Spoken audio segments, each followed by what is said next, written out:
Governments around the world have spent hundreds of billions of dollars trying to guarantee their own food supply, and every one of those strategies carries a price tag nobody planned for.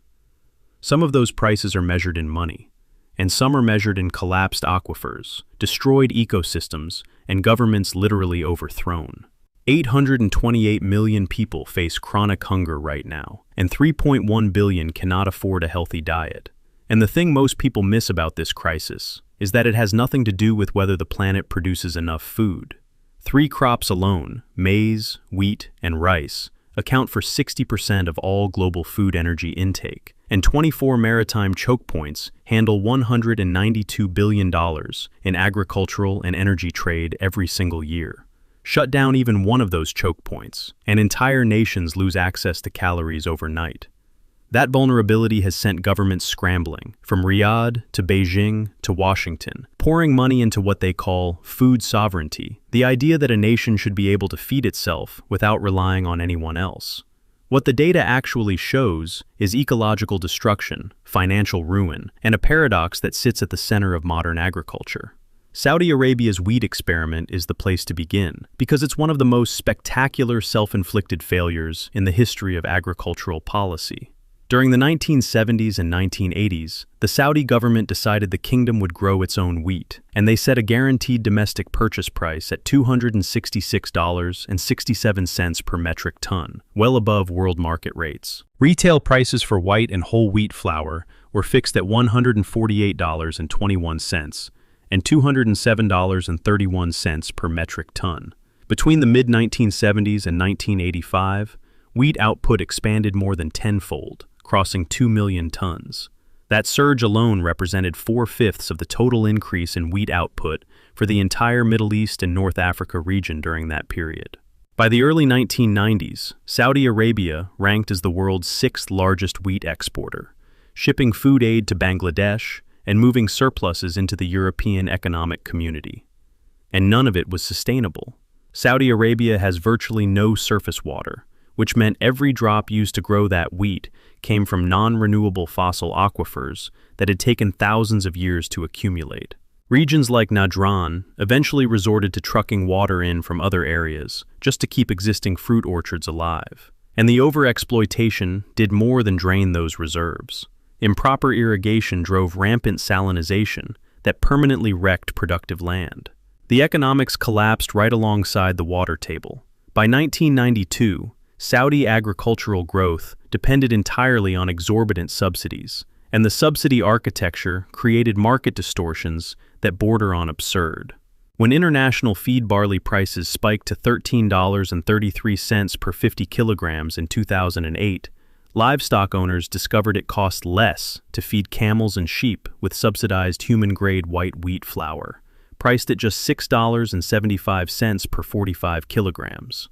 That diversion triggered a nationwide flour shortage, forced rural bakeries to shut down, and opened up a smuggling pipeline funneling subsidized Saudi flour into Yemen to capture higher market prices. The reversal that followed tells you everything about how badly the experiment ended. Subsidies were stripped away, domestic cultivation was forcibly cut, and by 2016, Saudi Arabia had completely stopped purchasing domestically grown wheat because the water simply no longer existed. The kingdom pivoted entirely to importing food and leasing farmland abroad, proving that self-sufficiency built on artificial price supports and the liquidation of finite natural resources destroys the very resilience it claims to create. Malawi took a different approach and landed in a different trap. Starting in 2005, the government launched its Farm Input Subsidy program, covering up to 95% of the cost of fertilizer and seeds for smallholder farmers. During the 2008 to 2009 season alone, the program consumed an estimated $221 million, with the government procuring 150,000 tons of maize fertilizer and 20,000 tons of tobacco fertilizer for distribution. On paper, it delivered. Maize yields jumped by an average of 447 kilograms per hectare for households receiving the full subsidy packet, and Malawi achieved national food self-sufficiency in maize across multiple years. What the headline numbers concealed was a slow-motion agricultural collapse beneath the surface. Households receiving the full input packets allocated 16% more land specifically to maize, while slashing land devoted to legumes, cassava, and sweet potatoes by an average of 21%. The country was locking itself into dangerous monoculture dependence on a single crop, and the voucher distribution system only made things worse, with wealthier, better educated households and politically connected individuals capturing the benefits intended for the poorest farmers. Russia's version of this story played out after Western sanctions landed in 2014. Moscow enacted aggressive import substitution policies, banning imported equipment and restricting foreign agricultural inputs. And output did increase in sectors like pork, poultry, and certain grains. The hidden cost came in the form of wild price swings, with econometric modeling showing that isolating the domestic market doubled the conditional price volatility within Russia's pork supply chain. And here's the part that makes the entire strategy look absurd. While Moscow pursued agricultural self-sufficiency, dependency on imported high-tech agricultural inputs actually climbed by 12 percentage points between 2013 and 2018. Only 8 to 23% of industrial enterprises across various Russian industries can operate without reliance on imports.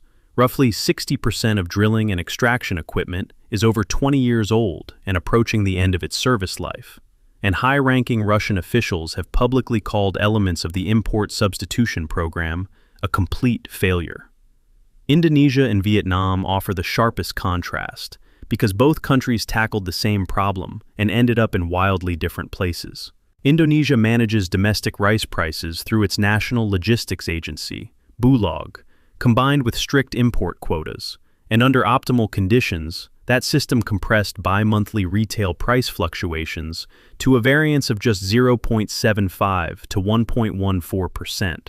The price of that stability turned out to be staggering. An analysis of Bulog's operations between 2002 and 2014 found that deadweight loss hit 2.34% of the budget, and when combined with economic rent, an average of 20.88% of the entire program's budget evaporated as social cost.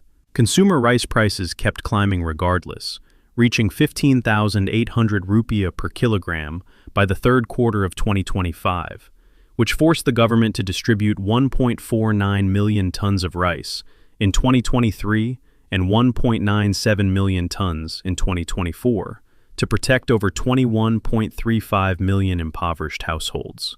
Vietnam went in the opposite direction. Beginning with the Doi Moi reforms in 1986, the government dismantled state monopolies, lifted export quotas, and opened the door to private sector participation. Average energy supply reached 2,700 kilocalories per person per day, far exceeding policy targets, and Vietnam earned over $640 million from rice exports to Indonesia alone in 2023. To protect food security, 3.8 million hectares of land were strictly reserved for rice production, with 3.2 million hectares designated for high-yield, double-cropped irrigated rice. The trade-off that comes with that protection is real, because forcing farmers to remain on rice blocks, diversification into higher-value aquaculture, horticulture, and livestock. None of these sovereignty models anticipated what unfolded between 2024 and 2026. The military conflict involving the United States, Israel, and Iran led to the effective commercial closure of the Strait of Hormuz, the 21-mile-wide chokepoint connecting the Persian Gulf to open water. And that single closure rewrote the economics of global agriculture. Between 25 and 30% of the world's total nitrogen fertilizer exports travel through that strait. And when major shipping carriers suspended Gulf transits and marine war risk insurance was universally withdrawn, Qatar, Saudi Arabia, Oman, and the UAE saw their maritime routes essentially disappear. Dutch TTF benchmark natural gas prices spiked by more than 50% compared to pre-conflict levels within days. Middle East and North African urea prices surged nearly 20% in a single week, topping $590 per metric ton. Ships forced to reroute around Africa's Cape of Good Hope added 10 to 15 days of transit time and approximately $1 million in extra fuel costs per voyage. American and European farmers absorbed the blow right at the start of the Northern Hemisphere spring planting season, where profit margins simply collapsed. Without affordable fertilizer, the choice came down to switching from nitrogen-heavy corn to soybeans, or applying less fertilizer and accepting degraded yields. Gulf states faced something even worse. Nations importing upwards of 70% of their total food requirements through Gulf shipping routes could no longer receive their shipments. Owning farmland in Africa and South America meant nothing when the ships carrying that food couldn't reach home.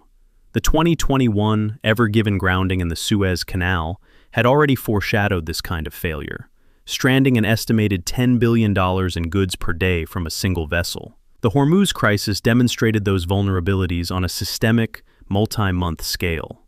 That kind of disruption cost is measurable, and the numbers are brutal. Geopolitical disruptions routinely erase up to 8% of annual corporate revenues globally, and the average cost of a major supply chain disruption runs $1.5 million per day for large enterprises. Optimizing purely for lowest cost no longer works. Financial models now define three sovereignty pathways, each with a distinct cost and risk profile. Pure domestic investment demands severe upfront capital, where a single advanced semiconductor facility alone costs over $20 billion, carries minimal geopolitical risk, but bleeds cash for years. External sourcing looks profitable in the short term, but layers on a geopolitical risk premium of 3 to 5% that compounds catastrophically. Hybrid structures blend domestic capacity for critical components with global sourcing for everything else, carrying a risk premium of just 1 to 1.5%. Over 3 years, external sourcing appears superior because the massive domestic capital expenditure hasn't paid off yet. That picture inverts around year 5, when the learning curve takes hold, and every doubling of cumulative production drops unit costs by 20%, pushing the pathway past the break-even point.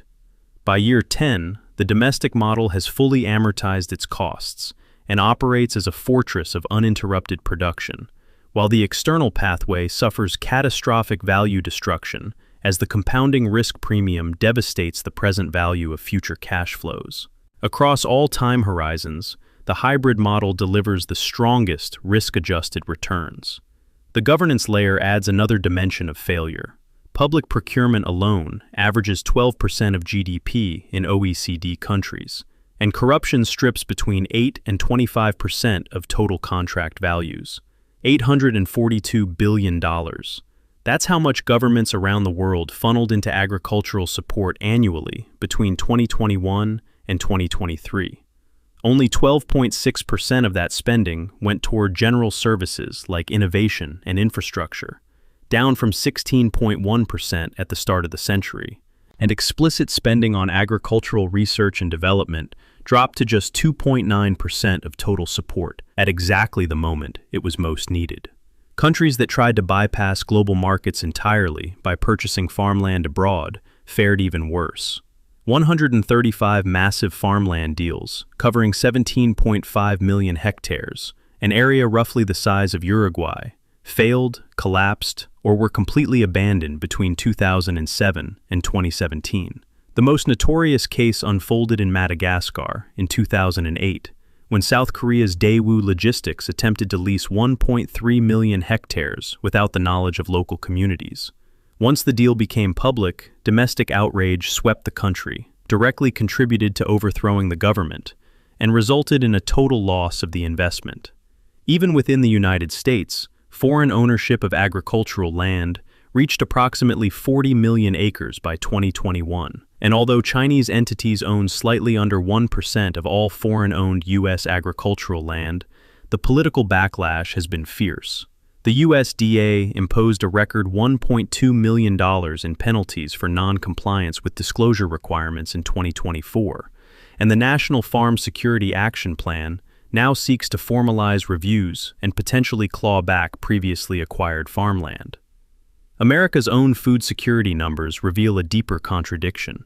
13.7% of U.S. households, 18.3 million in total, experienced food insecurity in 2024, with 5.4% enduring very low food security, in a country that remains one of the world's largest food producers. The Farm Bill carries a projected cost of $1.5 trillion over the next 5 years, and up to 84% of that money flows toward nutrition assistance rather than agricultural production itself. The historically dominant American agricultural export surplus recently slipped into deficit, ending fiscal year 2022 with a shortfall of $3 billion, projected to reach $3.5 billion by the close of 2023. Targeted interventions, rather than massive sovereign programs, are producing measurable results. A Medicaid pilot in North Carolina providing localized nutrition interventions cut broader healthcare spending by $85 per participant per month. A similar program in Massachusetts was associated with a 23% reduction in hospitalizations and a 13% reduction in emergency department visits. Modeling shows that offering medically tailored meals to patients on Medicare or Medicaid with diet-related conditions could prevent an estimated 2.6 million hospitalizations and save $23.7 billion in healthcare costs annually. The 2026 World Economic Forum Global Risks Report ranks geoeconomic confrontation as the top global risk, with 57% of experts anticipating a turbulent or stormy world over the coming decade. The countries that will successfully feed their populations in this environment will not be the ones chasing absolute self-sufficiency or clinging to pure market reliance. They will be the ones engineering hybrid systems, investing in domestic biological breeding, soil regeneration, and strategic reserves, while diversifying external supply chains through politically secured regional partnerships. A nation cannot claim self-sufficiency if its soil requires foreign nitrogen to yield a harvest. It cannot claim food sovereignty if 3 multinational corporations control its seed genetics. And it cannot call itself resilient if one closed shipping lane can starve its population. Absolute food sovereignty, pursued to its logical end, keeps manufacturing the very dependencies it was designed to eliminate. The nations that recognize that contradiction and build around it will be the ones that survive what comes next.